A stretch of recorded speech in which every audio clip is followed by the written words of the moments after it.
with a sling and a stone, but the heart of a lion dared him to go. To hear the sound of the cynical die out with the sound of the giant. Hola, hoy hablaremos de una de las más extraordinarias historias de la Biblia. Hoy hablaremos de la lucha de David y Goliat. Esta historia se encuentra registrada en el primer libro de Samuel, capítulo 17. El Antiguo Testamento registra al menos 7 batallas entre filisteos y judíos.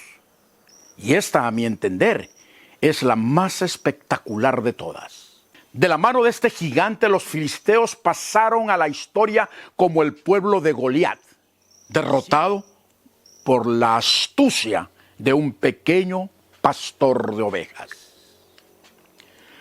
Los dos ejércitos se posesionaron frente a frente, en montañas opuestas, separadas por el valle de Elá. Dice la Biblia que Goliat por 40 días se presentaba tarde y mañana retando al pueblo de Israel. Escoged entre vosotros un hombre que venga contra mí, les gritaba. Y si él pudiere pelear conmigo y me venciere, decía, nosotros seremos vuestros siervos. Y si yo pudiere más que él y lo venciere, vosotros seréis nuestros siervos y nos serviréis.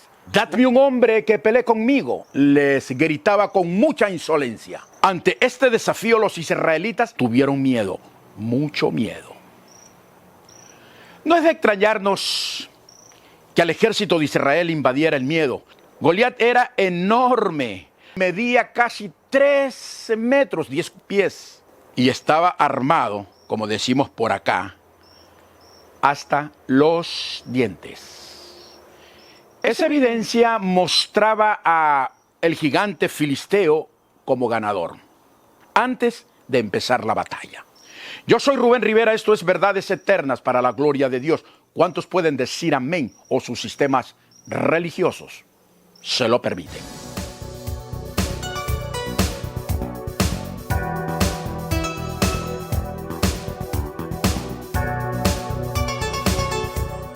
En cualquier competencia, siempre será útil acobardar al oponente. Y esto es precisamente lo que hizo el gigante filisteo. En deportes donde la competencia es cuerpo a cuerpo, como en el boxeo, por ejemplo, cuando los oponentes suben al ring mientras el presentador anuncia la pelea y el juez pone las reglas del juego en claro, los oponentes se clavan las miradas, hacen gala de su fortaleza física, como diciendo, te voy a destrozar. Y el que no esté preparado, escuche bien, el que no está preparado psicológicamente pierde la batalla, pierde la competencia.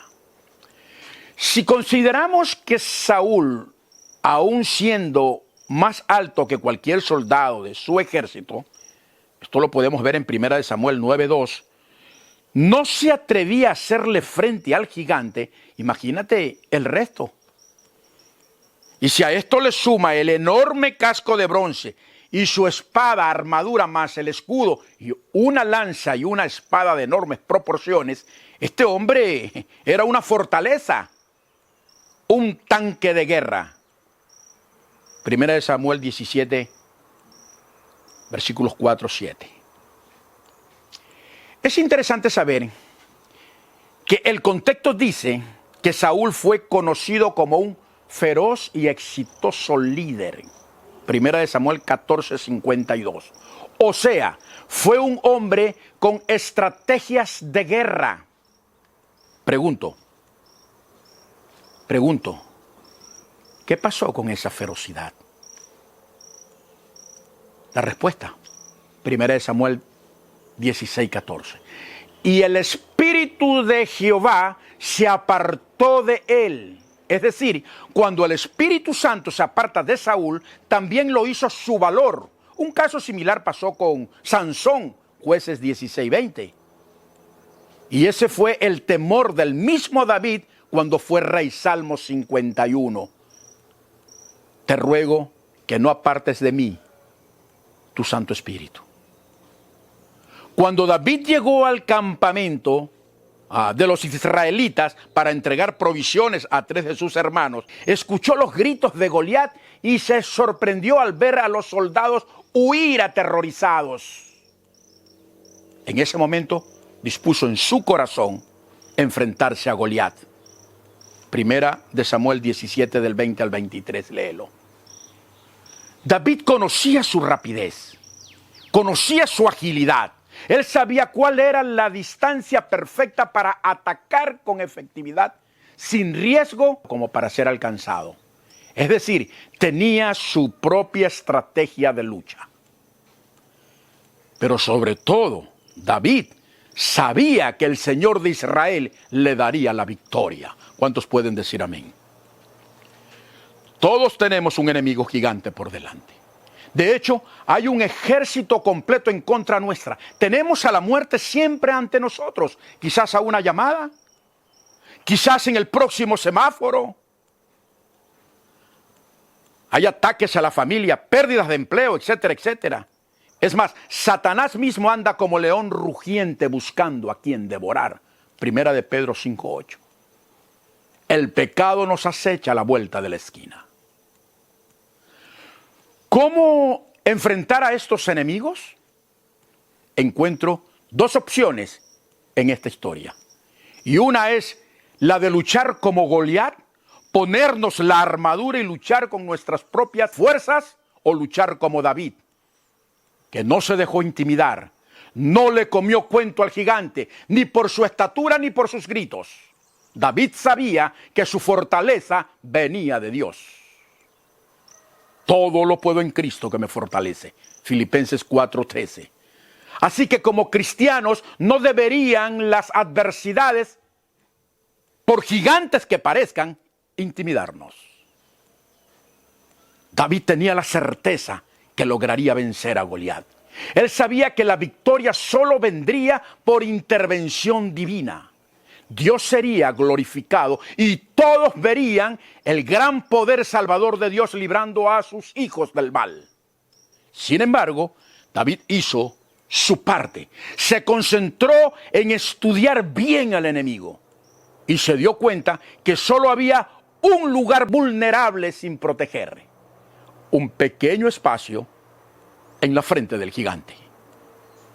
Cuando todos le dijeron a David que no podía pelear contra ese individuo por ser apenas un muchacho y que el gigante ha sido un guerrero desde su juventud, David le respondió que ya había peleado contra un león y un oso para salvar las ovejas de su padre. Jehová me liberó de las garras del león y de las garras del oso. Él también me librará de la mano de este filisteo, enfatizó el futuro rey de Israel. Primera de Samuel 17:37, léelo. Esto nos enseña que depender de puntos de vista ajenos nos presenta 2 peligros latentes que debemos tener muy en cuenta. El de subestimarnos o no darnos el valor que verdaderamente tenemos, o el de sobreestimarnos, creernos más allá de lo que realmente somos. No darnos el valor que realmente tenemos nos puede hacer perder la oportunidad de alcanzar la victoria. Sobrevalorarnos nos puede llevar a asumir compromisos o desafíos para los cuales no estamos preparados. Ojo con estos, pastores. Ante la insistencia de David de enfrentar al gigante, el rey Saúl le dice: ve y que el Señor sea contigo. Esto me recuerda a un pastor que oraba por un hermano para que el Señor le provea alimento. El varón estaba sin empleo. La empresa había hecho recortes de personal. El pastor utilizaba en la oración la figura de los cuervos que alimentaron al profeta Elías en Primera de Reyes capítulo 17, versículo 4. Y decía, Señor, envía cuervos con alimento para este tu siervo. Insólito, ¿no? Cuando el cuervo era él. Ahí es cuando entendemos que una fe sin obra es una fe muerta. Si Moisés se pone a orar, escuche bien, cuando los egipcios le dieron alcance frente al mar y no toca el agua con la vara tal como le dijo Dios, todos hubiesen padecido. Saúl le dio su armadura, un aparente buen gesto. Pero sin duda el mensaje era, toma, ponte mi armadura y pelea mientras yo contemplo desde algún lugar de la montaña. Cuando él como rey y principal responsable del pueblo debía decirle, vamos muchacho, juntos derrotaremos a estos incircuncisos. Una verdadera oración a tu favor tiene que estar acompañada de la intención de estar contigo y ayudarte si es necesario.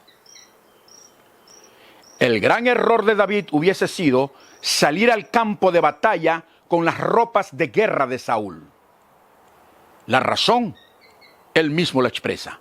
No puedo caminar con esto, pues no tengo experiencia con ellas. Esta historia está llena de grandes lecciones y aquí encuentro una de ellas que debemos prestarle atención. No debemos aceptar la oferta de proyectos para los cuales no hemos sido preparados. Ojo con esto.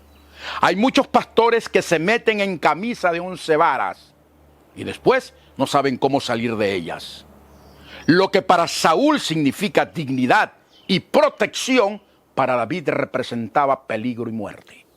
David no podía usar esa armadura. No estaba hecha a su medida. Hay cosas para las cuales no hemos sido llamados. No tenemos las habilidades necesarias. Hay ministerios que no nos corresponden. No tenemos los dones para ejercerlos. Uno de los problemas que enfrentan algunas congregaciones el día de hoy es que no reconocen a los 5 ministerios que el propio Jesucristo instauró con el fin de edificar al cuerpo de Cristo. Efesios 4:11. Este es un tema para otro video y queda pendiente. Sigamos. David no se dejó comprometer con la armadura de Saúl. Fue honesto con el rey y consigo mismo. Reconoció que no estaba preparado para usarla. Cuando David se quita la armadura, automáticamente se está poniendo en desventaja frente a su contrincante. Esto debió parecerle a Goliat, que David lo estaba menospreciando, subestimándolo. No sé. ¿Acaso soy un perro?, le dijo, que vienes contra mí con palos. Y el gigante maldijo a David por sus dioses. Primera de Samuel 17, 42, 43. La forma en la que Dios batalla o las armas que usa pueden parecernos ilógicas.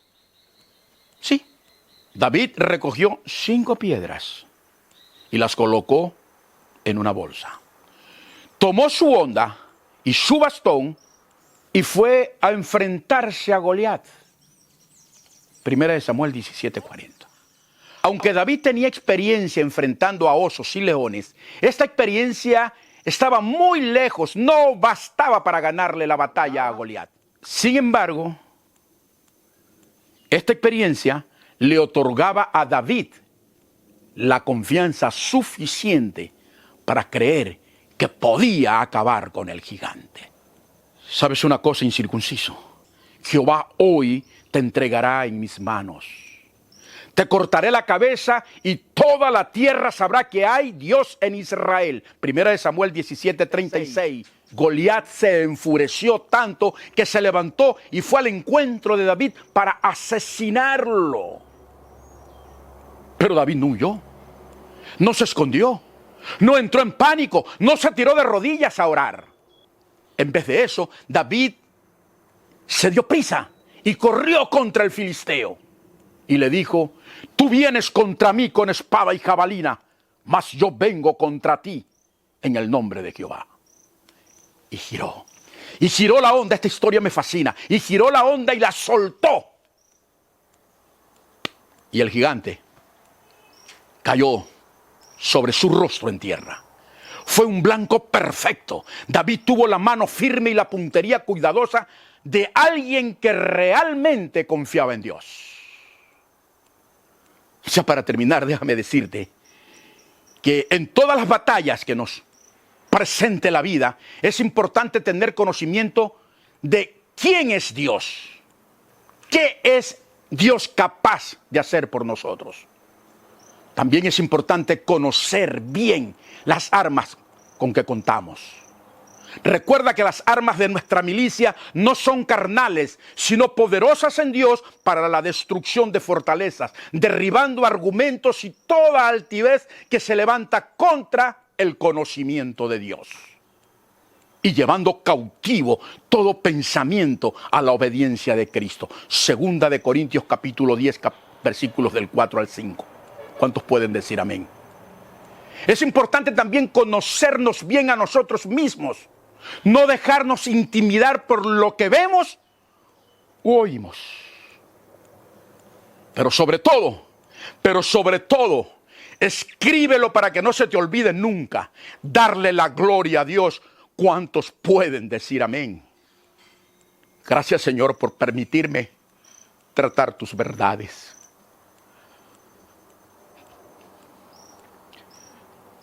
Hasta la próxima, aquí en Verdades Eternas.